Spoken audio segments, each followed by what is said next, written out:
Light off பண்ண போனீங்க, போகும்போது பார்த்தா நம்ம சிவப்பியை காணாங்க.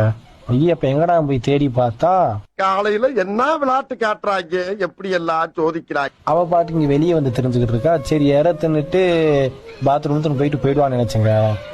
நானும் ஒரு அரை மணி நேரம் இல்லைன்னா ஒரு 3/4 மணி நேரம் பார்த்துட்டே இருந்தேங்க. இது போற மணிக்கு தெரியல. அப்புறம் புடிச்சு கொண்டு போய் விட்டேங்க. ஒரு வாட்டி கொண்டு போய் அடையில வச்சு அடையில உட்கார மாட்டேன்ட்டுச்சுங்க. அது வாட்டுக்கு ஓடி ஓடி வந்துருச்சுங்க. ஐயப்பா என்னடா அதுன்னு முட்டை அடக்காக்காம பூச்சுனா பூச்சுன்ட்டு ஒரு பயத்திலே இருந்தேங்க. அப்புறம் பேசாம எப்படினாலும் பிடிச்சி கவுத்தி போட்டுடலாம், எதையாவது மேல கவுத்தி போட்டுடலாம், அது வாட்டுக்கு அரை காத்துக்கு இருக்குது அப்படின்னு நினைச்சுங்க. எங்க பிடிக்கவே முடியலங்க. காலங்காத்தால காட்டுன்னு காட்டிடுச்சுங்க. பாருங்க ஓடி ஓடி அலைஞ்சு பாக்குறேன், முடியவே இல்லை. மல்லி அங்கிட்டு இருந்து பாக்குறேன் என்னடான்னு. இது நானும் முடிஞ்ச அளவுக்கு அங்கிட்டு இங்கிட்டு எல்லா சைடும் விரட்டி பார்த்துட்டேங்க. ஒண்ணுமே பிடிக்க முடியல. அட போடான்ட்டு விட்டுட்டு எப்படினாலும் வந்ததால ஆகுன்னு நினைச்சு நானும் விட்டுட்டேங்க. அப்புறம் ஒரு மணி நேரம் 2 மணி நேரம் கழிச்சு வந்து பாத்தீங்கன்னா எப்படி உட்காந்துருக்கான்னு பாருங்க. அடை காத்துக்கிட்டு எப்படி சிவப்பி.